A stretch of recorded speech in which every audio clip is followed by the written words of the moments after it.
Hello and welcome to a special bonus, dare I say, guerrilla edition of The Rest is History. A couple of weeks ago, Dominic and I did an episode on James Bond, timed to coincide with No Time to Die. At the time, of course, we hadn't seen it. Dominic, we now have, both of us, seen it. Independently, I should say. We didn't go together. That'd be too much Rest is History for... Yes. But here we are to perhaps just pick the bones of our viewing experience, not because this is turning into a cinema podcast, but because you are a top historian of modern Britain. Possibly the top historian of modern Britain. That is kind.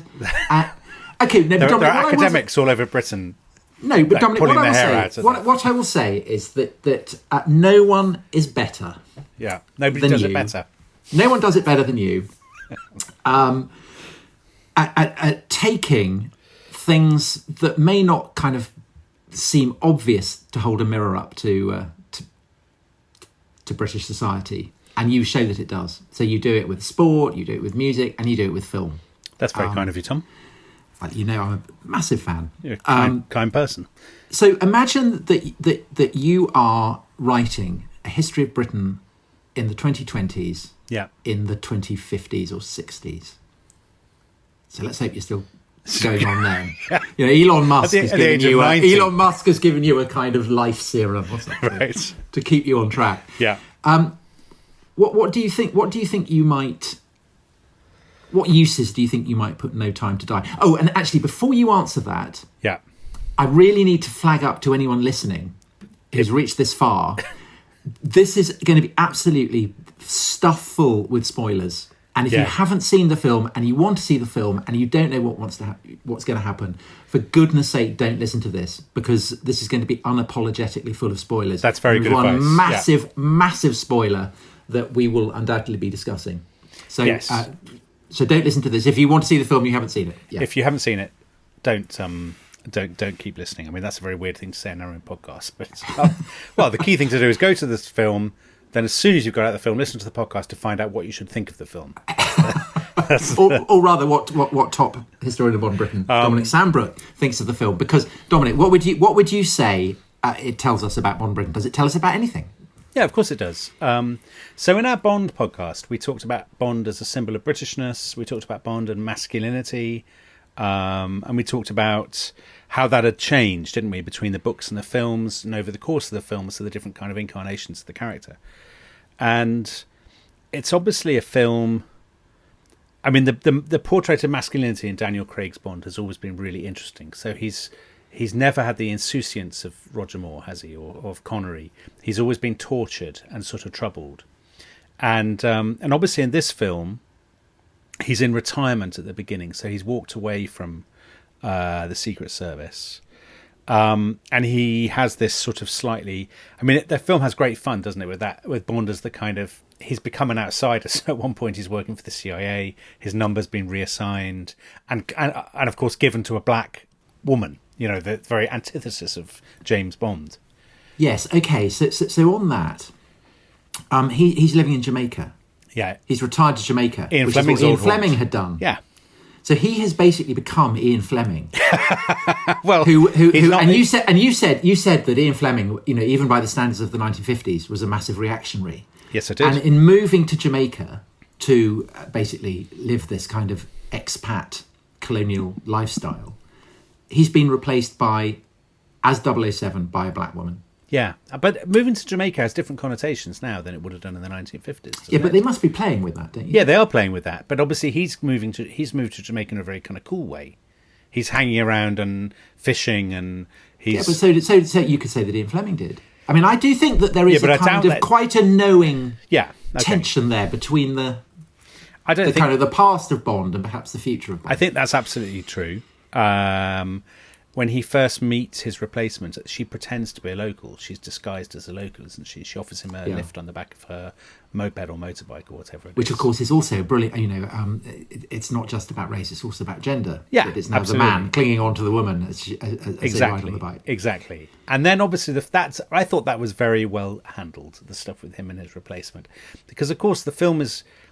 I mean, in some quarters, you've seen people saying, it's 00 woke or whatever, which I think is ridiculous. Because actually, I think the film is having quite a lot of fun with that. The filmmakers are kind of amused with the idea that a black woman is the new 007. And they, all those moments when they walk back through MI6 later in the film, and people say, "Oh, hello, 007," to the two of them. Yes. I thought that was brilliantly done, actually. I thought that was very funny. And they didn't sort of lay it on too thick. But obviously what that's sort of playing with is the idea that the idea that you see in The Guardian every time a Bond film is brought out, that Bond is outdated.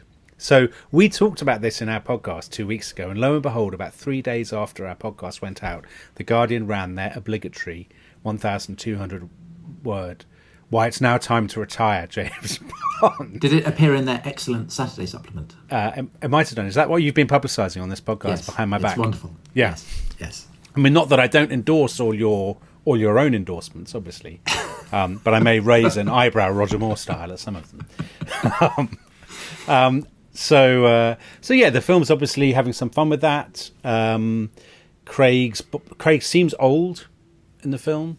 Well, he's old, isn't he? Yeah, I mean, he looks old. He plays him as an old Because after character. he went to the premiere and he wore a kind of pink jacket. He did. There were lots of discussions on fashion. Can men over 50 wear pink jackets? Which, as a man over 50, I read with someone. Yes, apparently they can. Do you own a pink jacket? I should be investing in one forthwith, imminently. Right, yeah. Very good. So I think there's that. I think the anxiety. Bond films are always quite good on the anxieties. Good little windows into the anxieties of the day. So, for example, in the 70s, about energy, The Man with the Golden Gun was all about sort of solar energy and stuff. Obviously, the age of the oil crisis, and this is about nanobots that will kill everybody with a virus. Now, interestingly, it's a virus that predates the pandemic. Yes, and it's a virus that gets kind of unleashed from a laboratory. Yeah. And so it's a lovely, kind of weird that it got shot before COVID. I mean, famously, notoriously, it's been parked for basically 2 years. But we live in an age when people are obsessed with these kinds of threats, aren't they? Even before the pandemic, we were obsessed with the dangers of science, the dangers of artificial intelligence, of messing with DNA, which this film is, that's what this virus is all about, isn't it? It targets your individual DNA. I think, it also highlights the way in which I think our response to the virus as it hit, in a sense, had already been scripted for us by films like this. Yeah. That anxieties about viruses escaping from labs and kind of spreading across the world. I mean, it's an absolute staple of science fiction, of zombie films, yes, of Planet of the Apes, of all that kind of stuff.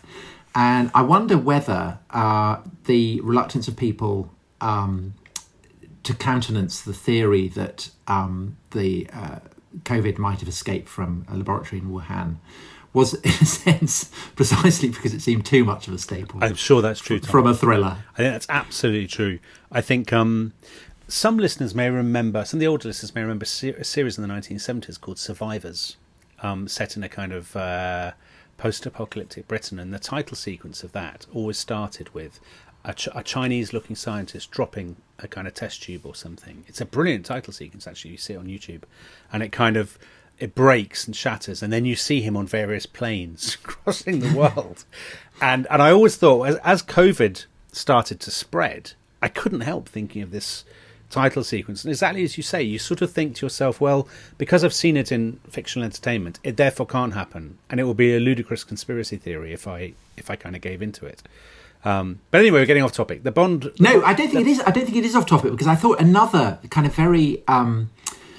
In a way, it seems prophetic, but I guess it's just kind of working out the trends in geopolitics. Is that it ends on an island, kind of between Russia and Japan. Yeah. with China lurking in the background, and this is an island of the kind that is an absolute staple of Bond films. It always ends up on islands. It's usually nuclear missiles and people running around in tracksuits and all that kind of stuff. Tracksuits. Well, don't they? I mean, I remember in the 70s. They're wearing kind of Roger boiler Moore suits. ones. Yeah. They're kind of boiler suits. Or, Yeah. Yes, boiler I mean, they're not suits, wearing shell suits. That would be hilarious. I was thinking they were wearing kind of, tight-fitting shell suits. Yeah. And these islands always kind of seem to exist in the middle of nowhere. It's not like they have any kind of geopolitical resonance at all. That's They're right. abstracted from reality. Whereas this one is. And it's Cold War relic, isn't it?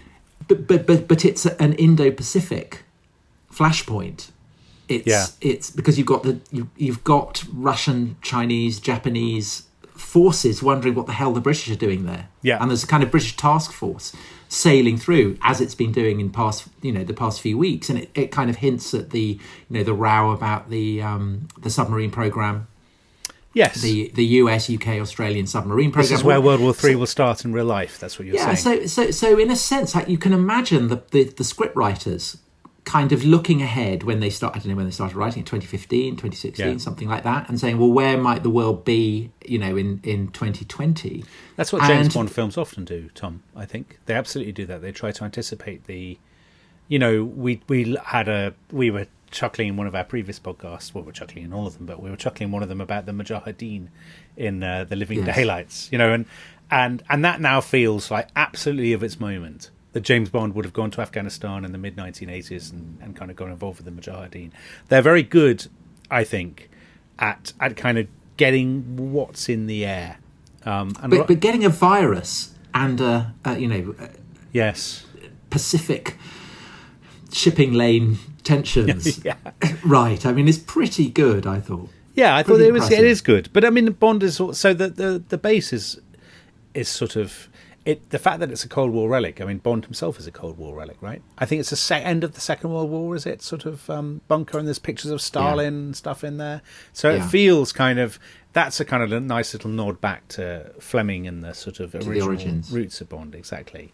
Yeah, so right the way through, you have kind of knowing nods to its origins with Ian Fleming. Yeah, in absolutely. the 50s. But obviously Ian Fleming would have been appalled by this film. Well, okay. Well, let's take a break now, because this is just a short one. We shouldn't go on too long. And when we come back, let's talk about that. Let's talk about what Ian Fleming would have made of it. Okay.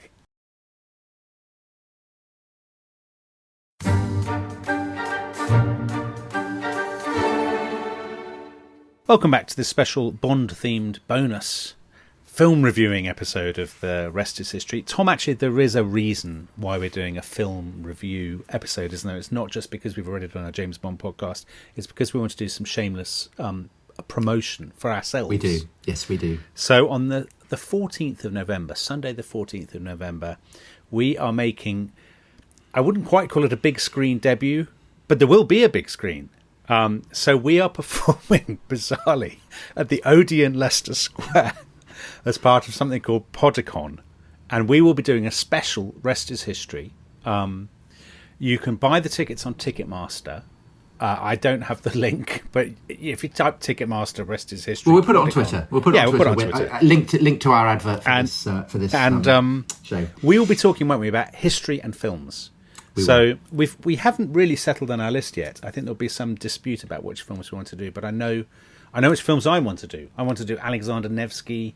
I want to do Birth of a Nation. I'm sure we'll talk about Gladiator. I know you're a big fan of Braveheart, Tom. Yeah, well, there's also there's a Russian film that features the worst bottom ever to appear, I think, in any film, certainly that I've seen. Yeah. Who knew that you were such a connoisseur? Well, it's an absolutely terrifying portrayal of life in medieval Russia, and I suspect that might feature as well, because we're not doing kind of like the best films, are we, or anything like that. We're going to try and find kind of interesting categories, odd categories, a kind of range of familiar films, a range of less familiar films, and hopefully it'll be good. Anyway, it's absolute bargain. What could be more fun on a Sunday afternoon? I think it's about 5 o'clock, coming and hearing us. 5 o'clock Sunday afternoon. I mean, let's face it, you're not going to be doing anything else. So come to this thing, you can see us, and you can laugh at Tom's choice of bottom-related films. Yes. So, James Bond, we're about to talk about what Ian Fleming would have made of it. Well, first of all, Tom, what did you make of it, deep down? Okay, I thought it was too long. That's madness, by the way. I just thought, I kind of drifted off at one point, woke up and they were still shooting each other. And also, okay, so I thought that Rami Malek, who's the villain, I thought was terrible. Shocking. And the reason for that was that I thought he'd been so brilliant as Freddie Mercury in the biopic about Queen. He's really wonderful about that. And he's still basically playing Freddie Mercury, it seemed to me. That's all right. So I kept waiting for him to start singing We Are the Champions or something. I thought he was good. I thought he was kind of sinister. I thought he was creepy. Okay, but here's the thing. He is physically deformed. He's Lucifer Safin. Is it? That's his name, isn't it? It's a very good name. It's classic, kind of great Bond name. But he's kind of physically deformed. As you know, in the episode we did on Bond, we discussed this. How Ian Fleming always makes his villains physically deformed. 3 nipples, very hairy. 3 nipples, no earlobes, all that kind of stuff. Now, it's a sign of the times that this has provoked quite a lot of controversy. That it's kind of ableist. Oh, right. That it's casting... It's discriminating against the ugly... It's discriminating people who look like sinister Bond villains. Right. And that this is that this is unacceptable. Yeah. And in a sense, it's a kind of classic example of the kind of headwinds that anyone setting out to make a classic Bond film are now facing. You're not allowed to have grotesque villains. Do you know, that's interesting, because only yesterday, I was writing an article. I wrote an anniversaries piece for BBC History magazine, which began with the words, "The Emperor Vitellius was a very fat man." And they said, "Could you change that?" And I was very greedy. And I said, "Well, no, I think he was very fat." And he was fat. And it amuses me. About him now, I just wanted to start with a bang. And they were like, And obviously you're not really, that's sort of slightly seen as sort of, middle-aged men punching down by calling Roman emperors fat. Well... I mean, this actually reminds it reminds me of the discussion we had about 300, where Ephialtes, the traitor, is a kind of hideous hunchback, a cripple. Yeah. And the format of films now generally is that if someone like that appears in a film and he wants to join a band of brothers, then he will be able to do it. And he will probably play some kind of moving, starring role. He will. He'll rescue them. He'll always be or something like that, or he'll bring a message and die heroically, or something like that. The thing that's kind of shocking and a little bit, actually very, very true to ancient Greece, is that he is as kind of morally depraved as he is physically revolting. Yeah, and that's very true to how the Greeks saw the world. The Greeks absolutely kind of equated physical beauty with moral beauty, like Ian Fleming. So Ian Fleming seems to have done the same. Yeah. But clearly, this is something that is treading on all kinds of setting off all kinds of moral tripwires. Well, not for the makers of the James Bond films, because Rami Malek's character is hideous but also bad. So but I wonder, if they make another one, whether they will take on board those criticisms. Maybe have a very ugly James Bond and a very good-looking villain. Possibly. Yeah, I should look forward to that. Well, actually, to be fair, Daniel Craig is I mean, he's not classically handsome, is he? No, he's not, but James Bond himself isn't really meant to be classically handsome. I mean, I remember reading out in the podcast that strange those lines in Moonraker, the novel, where Fleming says, yes, he looks not English and he looks something dark and all this sort of stuff.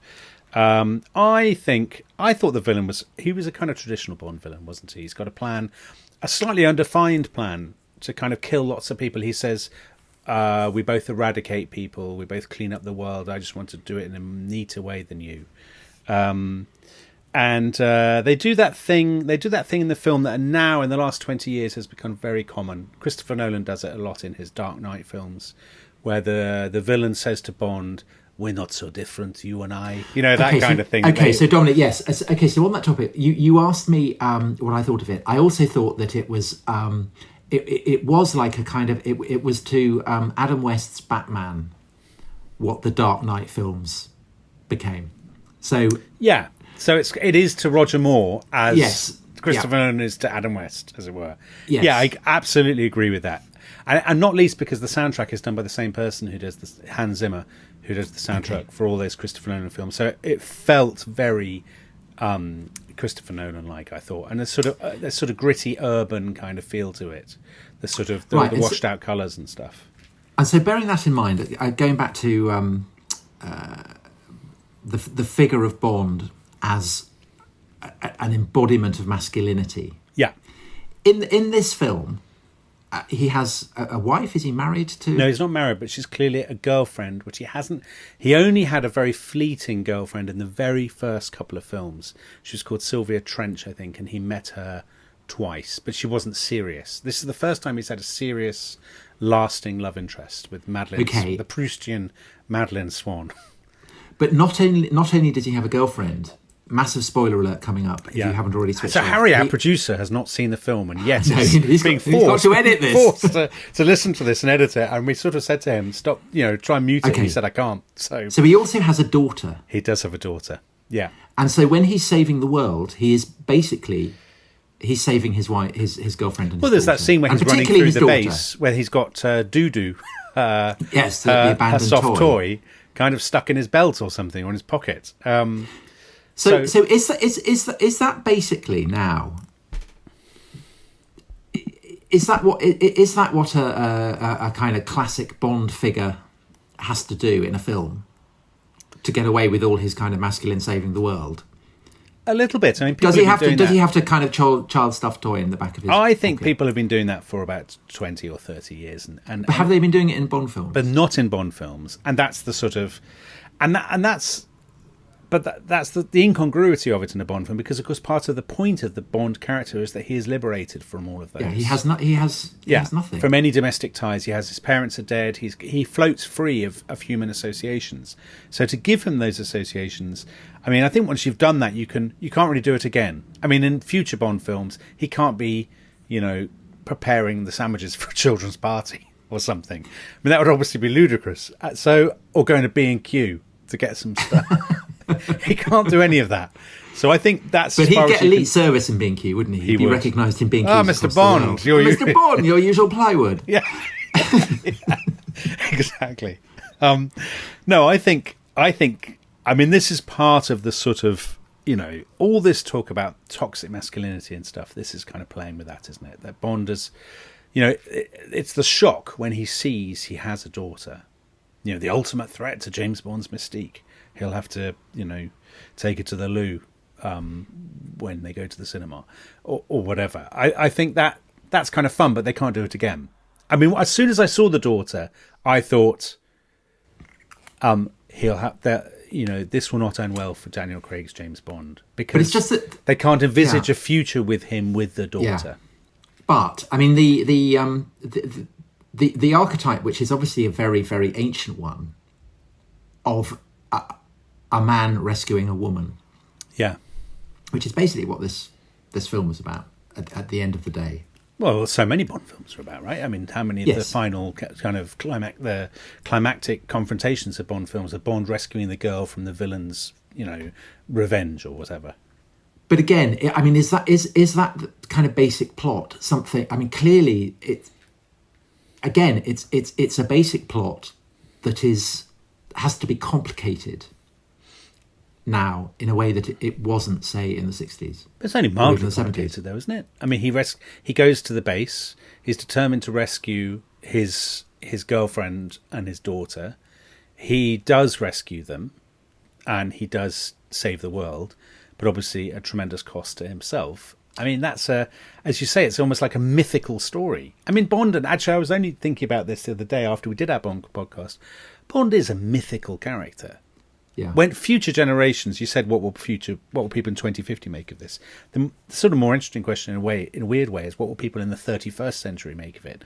And they will probably look on Bond much as we look on Heracles or Achilles. They'll say, well, these characters in the sort of these punters in the late 20th, early 21st century invested this character with tremendous importance. They bought things that he wore.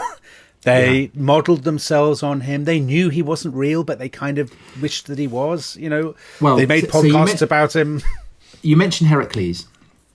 Heracles ends up on a funeral pyre, burning to death.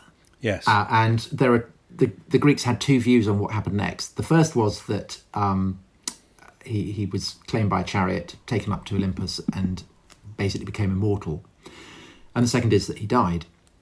Now, massive spoiler klaxon coming up. at the end of this film, James Bond gets hit by a rain of missiles that descend and destroy this breeding ground for the plague that's going to wipe out the world. So the world is saved, but Bond isn't saved. He dies. Yeah.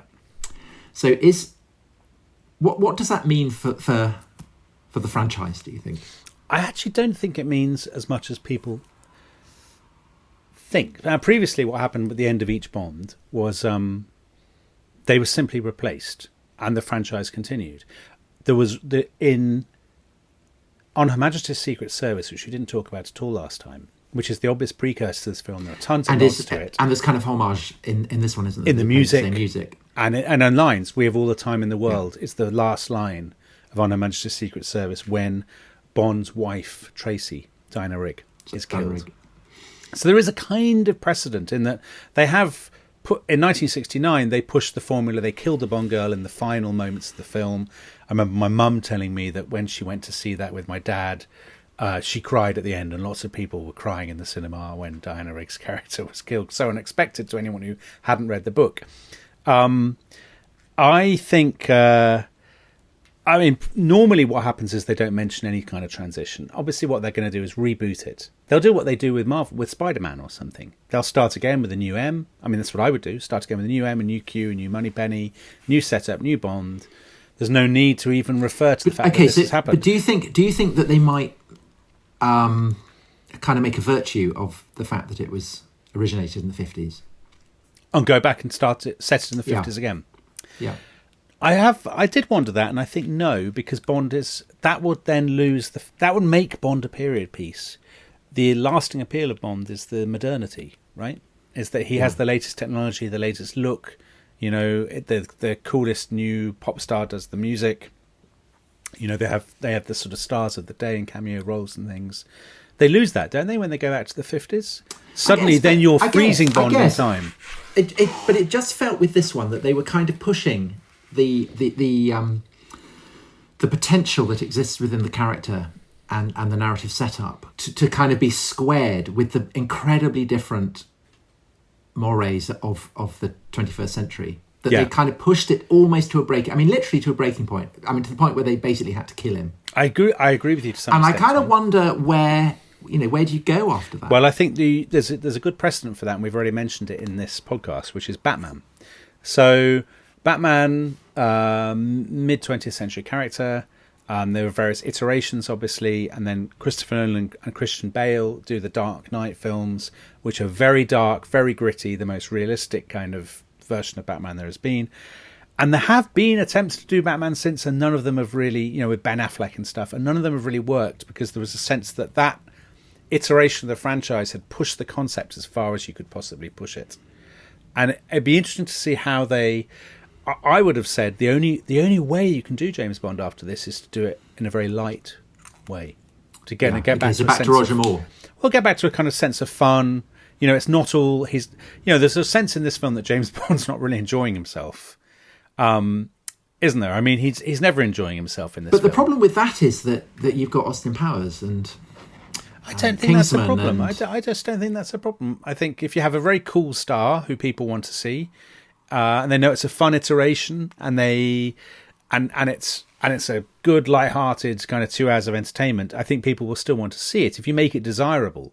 I think I can't see that there's anything to be gained from pushing this version of the myth, as it were, into darker and darker territory. So just to return to the question that we began with, you're writing the history of the 2020s. Yeah, is this a film that would merit a chapter? A chapter. Whole chapter, or just a paragraph, or just a sentence. I think maybe a page. And where I would put it, I probably wouldn't put it in a sort of pandemic section. I put it about. Certainly the thing with Bond and his replacement is really a fun way. Would be a fun way of introducing a section about the sort of challenge to the kind of white masculinity and stuff. Don't you think? Mm-hmm. And MI6 of the new face of MI6 is a black woman. I think that's very much of the moment, and I think the sort of the sense of we live in an age it's obsessed in many ways with people say interrogating. I don't want to use the jargon. With sort of tearing down the sort of the imaginative world that you and I grew up with, which was an imaginative world forged in the kind of Second World War and the early Cold War. Sort of Biggles, comics about the Second World War, the Dam Busters on TV about every 2 weeks, that kind of thing. And you could see this as the kind of culmination of that. This is really sort of demolishing all of that. Well, it opens with kind of Britannia as a great sunken statue. That's right. I mean, she's been toppled. Britannia has been toppled into the ocean. Yes, absolutely. Half sunk beneath sand. Yeah, and I think yes, it sort of ends. There's that sort of I thought they ended it very well, actually. So Bond is dead. There's the scene in the pub where M, Q, Moneypenny, Bond's replacement Nomi, I think that's probably it, are sitting around having a scotch, and he says a few lines from Jack London, and then they say right back to work. But then it cuts to Madeline Swan and the daughter driving through, some classic Bond landscape, and she says, "I'm going to tell you a story about a man called Bond, James Bond," and that kind of "I'm going to tell you a story." I mean, that felt very kind of mythic. Bond is a story. So maybe that's where they go into something that is kind of more overtly mythic. Yeah, I think so. Do you think it's a stretch to call Bond mythic? I mean, you deal in myths every day. No, I think absolutely, yeah, completely. Right. I think that maybe the best way to end this would be for you to read out the. Yeah. It could be talking about Tom Holland of The Rest Is History, but it's actually talking about James Bond, and it was written by Jack London in 1916. The proper function of man is to live, not to exist. I shall not waste my days in trying to prolong them. I shall use my time in making history podcasts. And with that, don't forget to get your tickets for the Odeon Leicester Square on Sunday the 14th of November, where you will see Tom and I in person talking about history and film. It's very exciting. And we shall see you next time. As they say, the rest is history will return.